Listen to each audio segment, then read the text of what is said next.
Terima kasih seluruh masyarakat Indonesia yang saya cintai dan banggakan.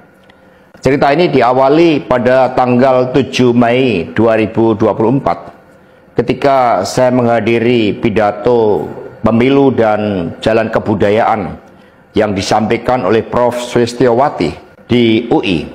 Di situ saya bertemu dengan Bapak Novel Baswedan, Pak Rocky Gerung, dan tokoh-tokoh civil society lainnya.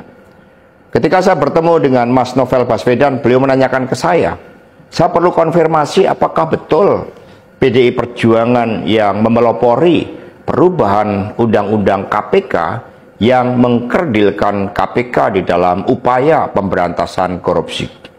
Saya katakan dengan tegas kepada Mas Novel Baswedan saat itu, inilah kalau ada hal-hal yang buruk oleh Presiden Jokowi selalu dilimpahkan kepada PDI Perjuangan dan juga Ibu Megawati Soekarno Putri. Tetapi ketika ada hal-hal yang positif selalu diambil oleh Presiden Jokowi tanpa menyisakan benefit bagi kepentingan PDI Perjuangan. Mengapa saya katakan seperti itu? Revisi Undang-Undang KPK termasuk kabar buruk yang disampaikan bahwa itu adalah ulah PDI Perjuangan. Sebagai Sekretaris Jenderal DPD Perjuangan, saya sampaikan kepada Mas Novel bahwa saya adalah sekjen yang sangat getol menjabarkan perintah Ibu Megawati Soekarno Putri bagaimana PDI Perjuangan memerangi korupsi. Karena itulah tuduhan bahwa revisi Undang-Undang KPK diarsiteki oleh PDI Perjuangan itu sangat salah. Saya ingat ketika saya bertemu dengan Presiden Jokowi di Istana Merdeka menjelang Mas Gibran dan Mas Bobi mau mencalonkan sebagai wali kota Solo dan wali kota Medan. Saya mengatakan kepada Pak Presiden Jokowi sekaligus untuk menguji keseriusan beliau di dalam mencalonkan anak dan menantunya. Pak Presiden, apakah betul Bapak mau mencalonkan Mas Gibran dan Mas Bobi sebagai wali kota? Loh, kenapa Pak Sekjen? Karena ketika Mas Gibran dan Mas Bobi sebagai wali kota, maka otomatis dia menjadi pejabat negara. Dan ini akan sangat rawan terhadap berbagai bentuk gratifikasi, suap, dan berbagai tindakan korupsi lainnya. Presiden Jokowi sempat termenung saat itu.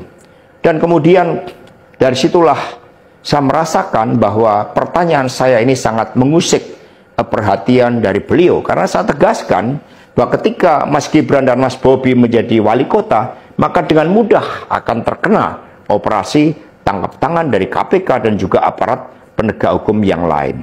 Maksud saya bertanya kepada Presiden Jokowi adalah untuk mengingatkan bahwa beliau sudah presiden. Buat apa kemudian anak-anaknya harus menjadi wali kota, dan itu mengandung suatu risiko-risiko politik, mengingat presiden juga berhadapan dengan begitu banyak pihak-pihak yang selalu mencoba berhadapan dengan Bapak Presiden.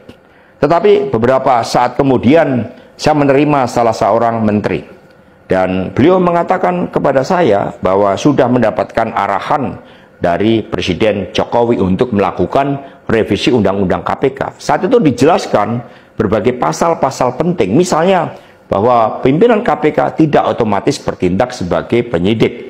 Kemudian ada beberapa pasal-pasal yang tidak memungkinkan bagi penyidik independen untuk bergabung ke KPK. Berbagai revisi-revisi itu, karena ini adalah perintah dari Presiden, maka ya saya sarankan untuk bertemu dengan seluruh jajaran fraksi di DPR RI dan coba menggalang atas perintah dari Presiden. Nah, saat itu Pak Menteri yang menjadi kepercayaan dari Pak Jokowi ini menyampaikan bahwa kira-kira akan diperlukan dana sebesar 3 juta US dollar untuk menggolkan revisi Undang-Undang KPK. Dan mengapa berjalan mulus?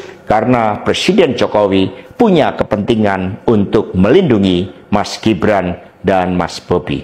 Maka sejarah mencatat bahwa revisi Undang-Undang KPK ini dilaksanakan sebelum pelaksanaan pilkada serentak di mana Mas Gibran dan Mas Bobi berproses menjadi wali kota.